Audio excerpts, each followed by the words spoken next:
नमस्कार, मैं हूं अमित सिंह और आप देख रहे हैं फर्स्ट बिहार झारखंड। देखिए, बिहार में इसी वर्ष विधानसभा के चुनाव होने हैं और उस चुनाव से पहले राजनीतिक सरगर्मी बढ़ी हुई है। लेकिन इन सब के बीच देखिए, अब चुनाव आयोग ने पूरी व्यवस्था कर ली और चुनाव आयोग ने बड़ा ऐलान भी कर दिया। चुनाव आयोग ने क्या कुछ जो डिटेल्स दिए हैं और ऐलान में चुनाव आयोग ने क्या कुछ कहा है, पूरी खबर विस्तार से बताएंगे। और तमाम जो चरण में चुनाव होने हैं उसको लेकर के भी क्या कुछ व्यवस्थाएं हैं, दिन और तारीख भी बताएंगे कि आखिर चुनाव आयोग ने बिहार में होने वाले चुनाव को लेकर के क्या कुछ विस्तार पूर्वक जो बातें कही है।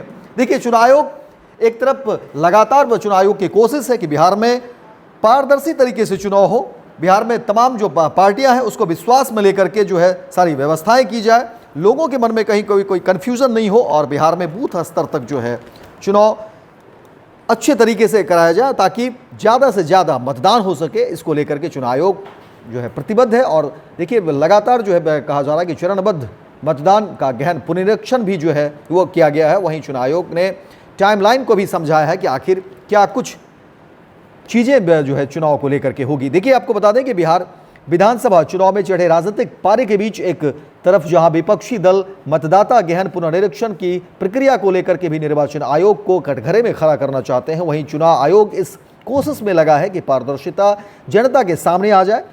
आपको बता दें कि गुरुवार को ही राजनीतिक दलों के साथ बैठक में प्रक्रिया और टाइमलाइन स्पष्ट करते हुए बताया कि 5 चरणों में पुनरीक्षण पूरा होगा। मुख्य चुनाव आयुक्त ज्ञानेश कुमार की मौजूदगी में दलों के प्रतिनिधियों द्वारा उठाए जा रहे मुद्दों को सुना गया और फिर बिहार में चल रहे विशेष गहन पुनरीक्षण को डिकोड किया। उन्होंने कहा कि सभी पात्र लोगों का नाम मतदाता सूची में शामिल किया जाएगा। वहीं 25 जून से 30 जुलाई 2025 तक गणना फॉर्म ईएफ प्रकाशित और राज्य के लगभग 7 करोड़ 90 लाख मतदाताओं को विकसित किए जा रहे हैं। वहीं 23 जून तक के रिकॉर्ड के आधार पर आंशिक रूप से भरे हुए फॉर्म उपलब्ध कराए जा रहे हैं। बीएलओ घर घर गणना फॉर्म पहुंचा रहे हैं। वहीं दूसरे चरण में फॉर्म भरे जाएंगे और 25 जुलाई 2025 से पहले जमा किए जाने हैं। इस प्रक्रिया में बीएलओ के साथ ही मतदाताओं की सहायता के लिए स्वयंसेवक भी उपलब्ध हैं। वहीं तीसरे चरण में 25 जून से 26 जुलाई 2025 तक समानांतर चलने वाले इस चरण में पूर्ण किए गए गणना फॉर्म को बीएलओ द्वारा सत्यापित दस्तावेजों के साथ एकत्र किया जाएगा और दैनिक आधार पर बीएलओ ऐप ECINET के माध्यम से डाटा अपलोड भी किया जाएगा। फॉर्म एकत्र करते समय बीएलओ मतदाताओं को पावती रसीद जारी करेंगे।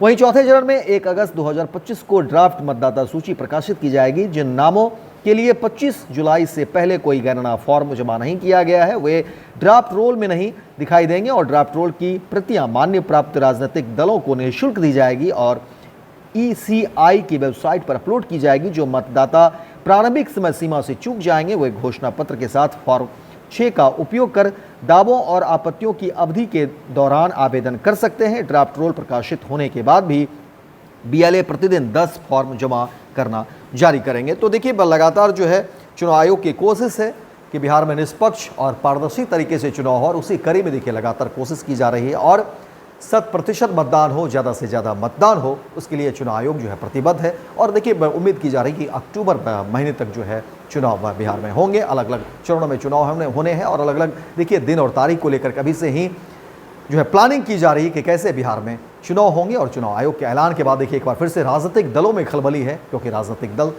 गोलबंदी में जुटे हुए हैं और अब समय बहुत नज़दीक है, इसलिए बिहार में राजनीतिक पारा जो है वो चढ़ा हुआ है।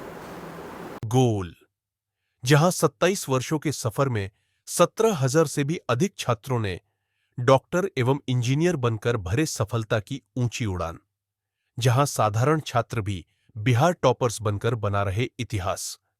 दूरदर्शी शिक्षाविद श्री बिपिन सिंह के मार्गदर्शन में मेडिकल एवं इंजीनियरिंग के लाखों छात्रों के लिए आशा की किरण के रूप में गोल, द रिजल्ट फैक्ट्री।